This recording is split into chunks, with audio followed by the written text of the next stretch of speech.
You are looking at Julian's pronunciation guide, where we look at how to pronounce better some of the most mispronounced words in the world, like this other curious word. But how do you say what you're looking for today? Let's learn how to pronounce this word from French.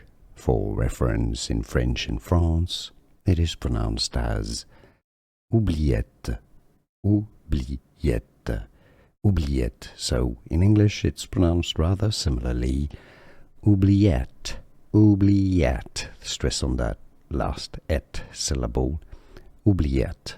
Now you know. Here are more videos on how to pronounce more confusing words and names too many mispronounced. Like this video if you found it useful. I appreciate your support. I'll see you soon and thanks for watching.